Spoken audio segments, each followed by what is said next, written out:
BCCI अध्यक्ष Anurag Thakur territorial army में lieutenant बन गए हैं। लेफ्टिनेंट बनने के बाद उसी ड्रेस में अनुराग आज संसद भी पहुंचे।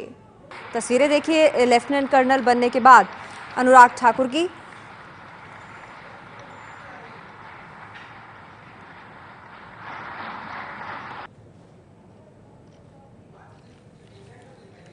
बीसीसीआई अध्यक्ष अनुराग ठाकुर टेरिटोरियल आर्मी में लेफ्टिनेंट उन्हें बनाया गया है।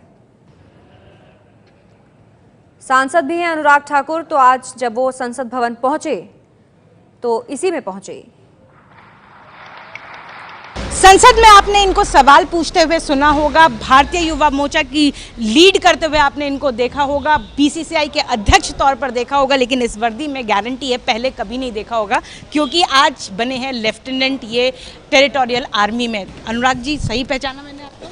निश्चित तौर पर आपने पहचान लिया, लेकिन लगभग सभी सांसद नहीं पहचान पाए, क्योंकि उनको कभी नहीं लगता था कि उनके बीच में से एक सांसद कभी सेना का अधिकारी भी बन सकता है। और मेरा जो बचपन का सपना था आज वो पूरा हुआ है। कैसे पूरा हुआ? टेस्ट देकर, कमीशन करके, पूरे एसएसबी से जाकर, वो सारा पिछले 1 वर्ष में हुआ है। लेकिन आज एक अफसर के रूप में जब आर्मी चीफ ने व्रैपिंग अप सेरेमनी में आकर कमीशन किया, तो मुझे लगता है इससे बड़ा सौभाग्यशाली दिन मेरे लिए कुछ नहीं था जब देश की सेना का मैं हिस्सा बना हूँ। लेकिन आज ये पहली और आखिरी बार हम आपको इस अटायर में यहाँ देखेंगे, या संसद भी आप इसी अटायर में आया करेंगे? नहीं, मैं संसद इस अटायर में नहीं आऊँगा, क्योंकि मैं उसी फंक्शन से सीधा संसद मुझे आना पड़ा किसी काम से। लेकिन सेना में पूरी ताकत के साथ अपनी ओर से जितना योगदान होगा मैं करूँगा, क्योंकि वीरभूमि हिमाचल प्रदेश से आता हूँ। मेरे दादाजी फौजी थे, मेरे पिताजी ने 1 रैंक 1 पेंशन का मुद्दा सबसे पहले उठाया, और इसके अलावा मैंने स्वयं सन 2010 में कश्मीर के लिए तिरंगा यात्रा की, जब सैनिकों के ऊपर पथराव हो रहा था। सन 2012 में 1962 के युद्ध के 50 वर्ष पूरे होने पर तेजपुर से तवांग की यात्रा मैंने की, और समय समय पर सैनिकों के विषयों को उठाता रहा हूं। और जैसा मैंने पहले कहा, मेरे पिताजी ने 1 रैंक 1 पेंशन का मुद्दा सबसे पहले उठाया था। कितना टफ था ये 1 साल में जो आपने किया उस एग्जाम को पास करना, और कितना टफ था कि संसद भवन में उनकी बातों को? बहुत टफ है इस टेस्ट को पास करना। हज़ारों नौजवान टेस्ट देते हैं, गिने चुने उसमें से पास हो पाते हैं।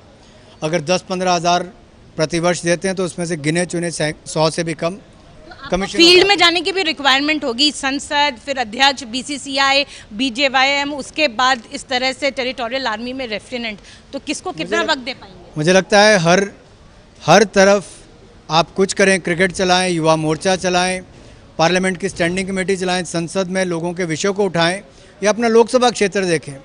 आपका हर कदम अपने देश के हित में होना चाहिए, और सेना में रहकर भी मेरा वही प्रयास रहेगा। बाकी जिम्मेदारियां भी निभाऊंगा, और जितना समय सेना में चाहिए होगा मैं उतना भी दूंगा, और देश के प्रति अपने आप को समर्पित करता हूं। कम से कम वैसा ना करूं कि चौराहे पे खड़े होकर बड़ी बड़ी बातें करूं, लेकिन जब देश को मेरी ज़रूरत पड़े तो मैं अपनी वर्दी पहनकर वीर सैनिकों के साथ जाकर खड़ा हो जाऊं। अगर बलिदान देने की जरूरत पड़े तो बलिदान भी दें। वो 56 इंच का सीना जो प्रधानमंत्री मोदी कहते थे, आज अनुराग ठाकुर के पास भी ये कह सकते हैं? मुझे लगता है दिल में जज्बा होना चाहिए, और जज्बा, जुनून पहले भी था, आज भी है और सदा रहेगा। टेरिटोरियल आर्मी में लेफ्टिनेंट बनाया गया है अनुराग ठाकुर को।